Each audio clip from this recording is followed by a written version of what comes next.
स्वागत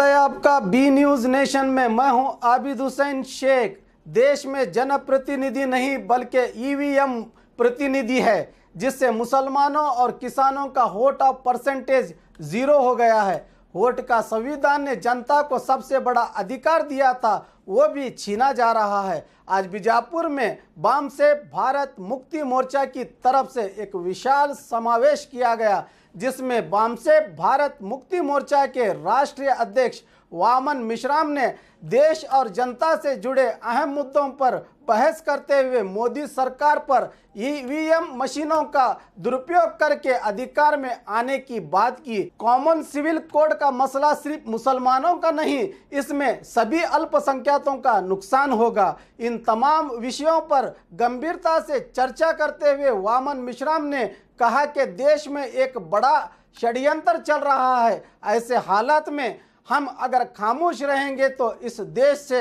हमारा वजूद ही खत्म हो जाएगा।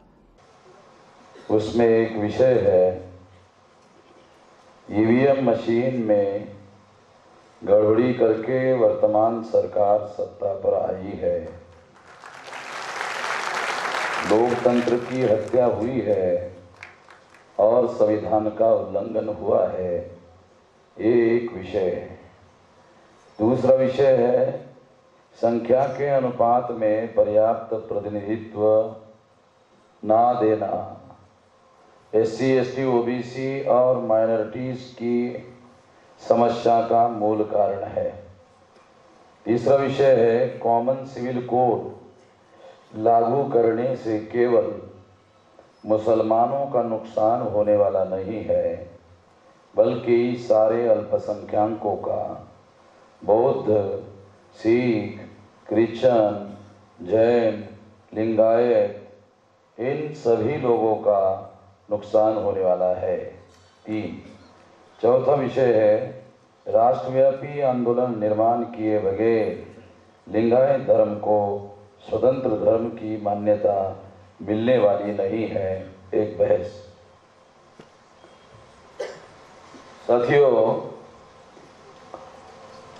इतने सारे विषय रखे गए हैं और इस पर मुझे कम से कम 6-7 घंटा बोलना पड़ेगा। तो 6-7 घंटा सुनने के लिए आपके पास समय नहीं है और मेरे पास भी समय नहीं है, दोनों के पास समय नहीं है। इसलिए मैं जो 6-7 घंटे में आपको बताना चाहता हूँ, वो बात आपको कम से कम 2 घंटे में समझाने का प्रयास करूँगा। तो आप लोगों को मैं ये पहले से अनुरोध करता हूँ कि आपको 2 घंटे का समय मुझे देना होगा, तो बात आपको समझाने का प्रयास कर सकता हूं।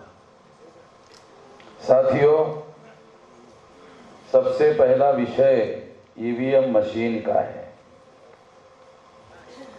मैं सबसे पहला विषय ईवीएम मशीन पर इसलिए बोलना चाहता हूं कि आज के तारीख में यदि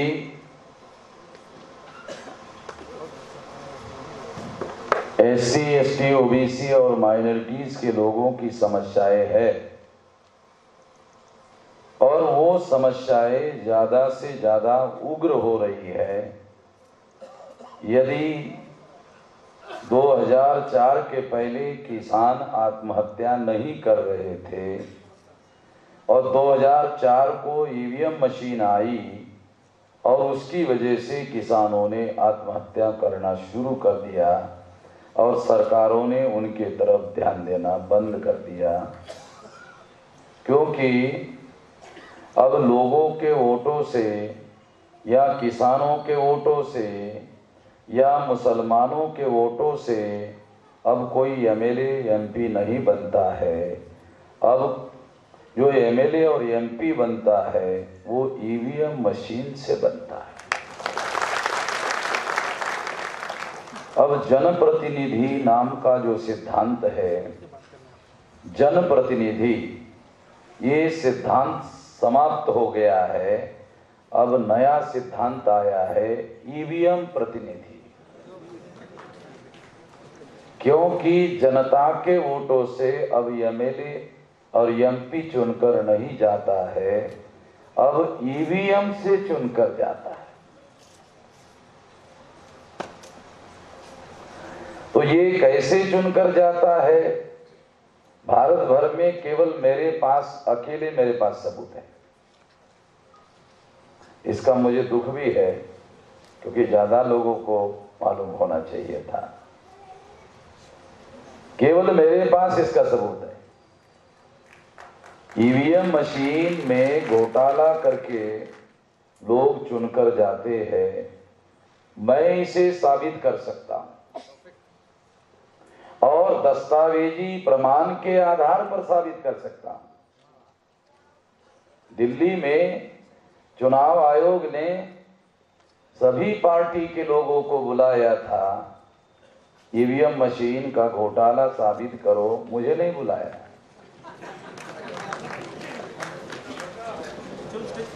क्योंकि वो जानते थे मेरे पास दस्तावेजी सबूत है और मैंने ये सारे दस्तावेजी सबूत सुप्रीम कोर्ट में दिए हैं।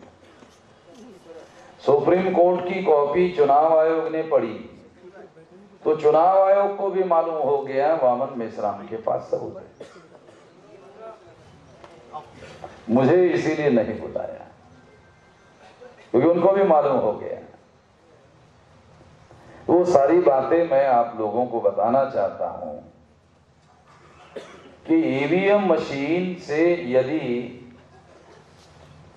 एमएलए और एमपी चुनकर जाएंगे तो किसानों का वोट वैल्यू 0 हो गया है। किसानों का वोट वैल्यू 0 हो गया है, इसलिए उनको आत्महत्या करने के लिए मजबूर होना पड़ रहा है और उनके तरफ कोई ध्यान देने के लिए तैयार नहीं है, क्योंकि उनका वोट तो है, वोट का वैल्यू 0 हो गया। एक है वोट, एक है वोट का वैल्यू।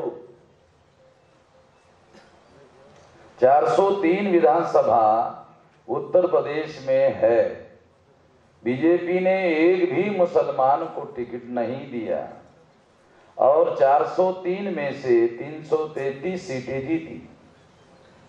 21% मुसलमान है यूपी में।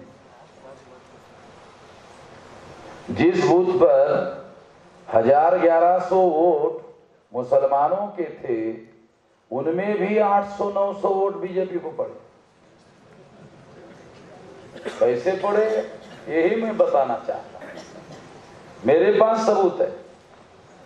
तो केवल किसानों का वोट वैल्यू ही 0 नहीं हुआ, मुसलमानों का भी वोट वैल्यू 0 हो गया।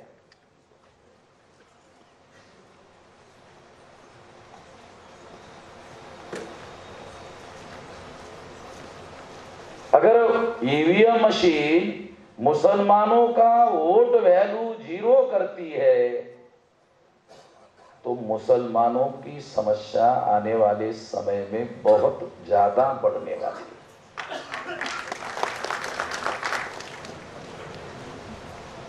मुसलमान पहले इस बात से गर्व करते थे कि दिल्ली की सत्ता में जब कांग्रेस आती थी तो ये लिख कर दिया जा सकता था कि मुसलमानों के सपोर्ट के बगैर कांग्रेस दिल्ली की सत्ता में नहीं आ सकती। मगर अभी मुसलमानों का वोट वैल्यू 0 हो गया। वोट एक ऐसी ताकत थी जो भारत में मुसलमानों को बचाने का बहुत बड़ा हथियार थी, वो हथियार 0 हो गया। सबसे दुखद बात, वोट वैल्यू 0 हो गया मुसलमानों का और मुसलमानों को पता भी नहीं है।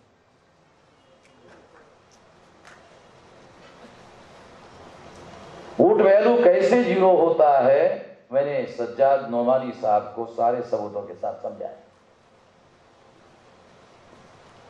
उनको बात समझ में आई। तो मैं आप लोगों को वो बात जो ईवीएम में घोटाला करके चुनाव जीता जाता है उसका सबूत आपको देता हूं, और सबूत के साथ सारी बातें आपको समझाता हूं। ये मेरे पास सुप्रीम कोर्ट का जजमेंट है। 8 अक्टूबर 2013 को सुप्रीम कोर्ट ने ईवीएम मशीन के विरोध में फैसला दिया।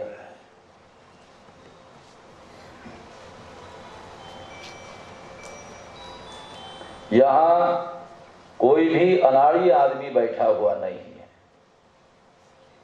यहां सब पढ़े लिखे लोग बैठे हुए हैं, मगर पढ़े लिखे लोगों को सुप्रीम कोर्ट ने ईवीएम मशीन के विरोध में फैसला दिया इसकी खबर भी नहीं है खबर है? वो तो मैं पहले से जानता हूं। अच्छा, क्यों जानता हूं वो भी बता देता हूं कि जब ये 8 अक्टूबर 2013 को सुप्रीम कोर्ट ने ये जजमेंट दिया तो 9 अक्टूबर को अखबार में और टीवी में खबर आनी चाहिए थी, नहीं आई। बराबर कह रहे हैं, और नहीं आई तो आपको मालूम कैसे होगा? खबर आती तो मालूम होता।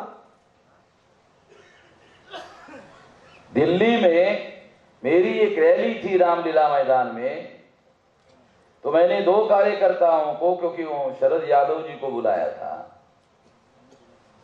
तो 2 कार्यकर्ताओं ने मुझे आकर बताया कि शरद यादव जी को हमने जाके ईवीएम की बात समझाई, वो मानने के लिए राजी नहीं है। मैंने कहा चिंता मत करो, मैं राजी करवा लेता हूं, मेरे पास वो सारा हुनर है।